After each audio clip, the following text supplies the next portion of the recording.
देखते हैं market opening. Nifty mid cap, bank Nifty, IT, बाकी के सेक्टोरल इंडिसेस, क्रूड का एक इम्पैक्ट किस तरीके से यहाँ पर मूव आ रहा है। बाय द वे, सोने चांदी में अच्छी खासी तेजी है क्योंकि रिस्क ऑफ इस समय ग्लोबल मार्केट्स में। निफ्टी करीब 116 पॉइंट नीचे, अब 126 पॉइंट नीचे 19,525 पर, इस समय करीब 131 पॉइंट नीचे। बैंक निफ्टी में बड़ा गैप डाउन करीब 400 पॉइंट का 43,972 पर इस समय बैंक निफ्टी। और निफ्टी आईटी देखिए थोड़ा स्ट्रेंथ के साथ खुला है क्योंकि यहाँ पर ऑब्वियसली थोड़ा सा एक रिस्क ऑफ प्ले आउट होगा इसके लिए। अब निफ्टी करीब 150 पॉइंट नीचे 19,511 पर। मिड कैप इंडेक्स देखिए करीब 1.5% नीचे इस समय, 1.25% नीचे इनफैक्ट। अब मिड कैप इंडेक्स 39,770 पर, और स्मॉल कैप इंडेक्स भी करीब 1.5% नीचे। और इसकी वजह से एडवांस डिक्लाइन खराब, 400 बढ़ने वाले शेयर, 1900 गिरने वाले शेयर। मैं फिर कह रहा हूँ ये नीजर्क है, कोई मतलब नहीं है इसका। निफ्टी आईटी ऑलरेडी ग्रीन में आया है थोड़ा सा, तो यहाँ पर एक क्लियरली एक सपोर्ट विजिबल है। उसके अलावा बाकी के सेक्टोरल इंडिसेस देखते हैं, उसके बाद निफ्टी के लूजर्स और गेनर्स पर आएंगे। पीएसयू बैंक क्योंकि सबसे हाई बीटा है, इसके लिए सबसे ज़्यादा गिरावट यहाँ पर करीब 2.5% नीचे। फाइनेंशियल सर्विसेज इंडेक्स में भी अच्छी खासी गिरावट। उसके अलावा आप ऑटो इंडेक्स देखिए, ये भी करीब 1.25% नीचे खुला। मेटल्स इंडेक्स 2% नीचे खुलता हुआ यहाँ पर इस समय। उसके अलावा एफएमसीजी में करीब 0.5% की गिरावट। फार्मास्यूटिकल्स ये भी करीब 2-3% नीचे इस समय खुलता हुआ। उसके अलावा कैपिटल गुड्स इंडेक्स 1.25% नीचे, कैपिटल गुड्स इंडेक्स। और ऑयल एंड गैस यहाँ पर भी थोड़ा सा इंपैक्ट इस समय 1.25% नीचे। लेकिन देखिए अभी क्या है, बैंक निफ्टी अब 43,900 के आसपास 450 पॉइंट नीचे, वो लास्ट सितंबर का जो लो है 43,830 उसके काफ़ी करीब है। और निफ्टी भी करीब 150 पॉइंट नीचे। लेकिन निफ्टी आईटी यहाँ पर आपको थोड़ी सी बाइंग दिखाई देगी।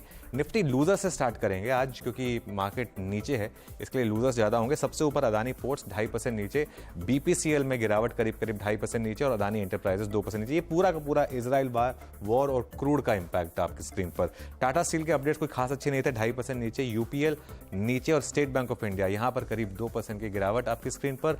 एनटीपीसी करीब 1.5% नीचे। एशियन पेंट्स में 1.5% की गिरावट, क्रूड बढ़ा है ऑब्वियसली इसकी वजह से। और जेएसडब्ल्यू स्टील ये भी करीब 2% नीचे आपको दिखाई देगा। तो ये इस समय के टॉप लूजर्स। गेनर्स है नहीं तो लूजर्स की एक और प्लेट दिखा देते हैं। एक्चुअली गेनर्स तो आज है ही नहीं, तो इसके लिए इनफैक्ट एक बार आप एक काम क्यों ना करें, एक बार ये दिखाने के लिए कि मार्केट किस तरीके की है, एक बार जरा निफ्टी का हीट मैप रख दीजिए।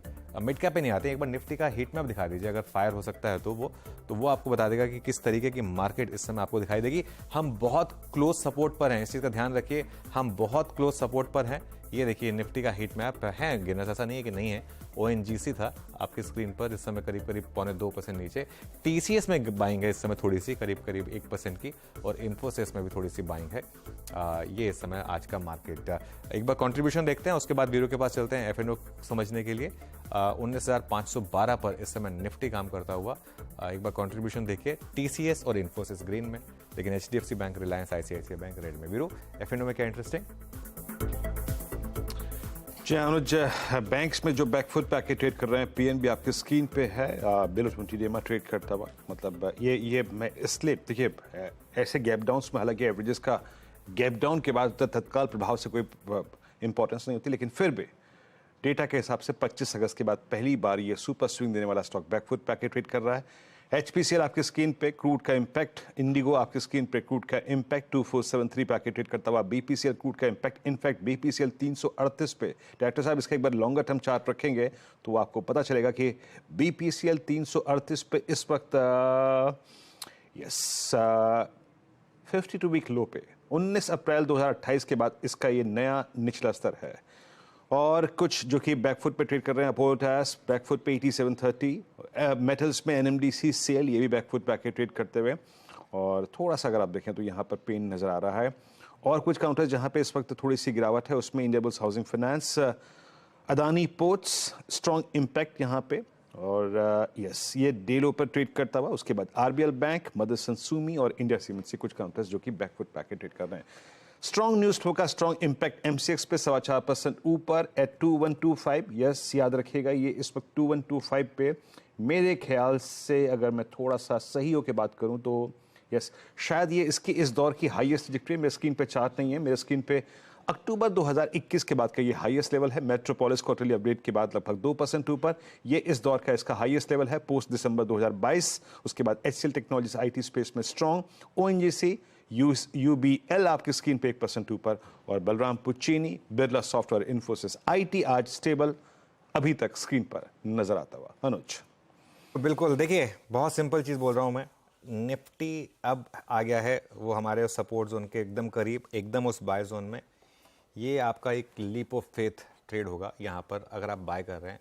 19,450 का एक स्टॉप लॉस लगाकर, 19,503 का लो है आज का, 19,450 का स्टॉप लॉस के साथ अगर ट्रिगर हुआ तो हुआ, ट्रिगर हुआ तो हुआ।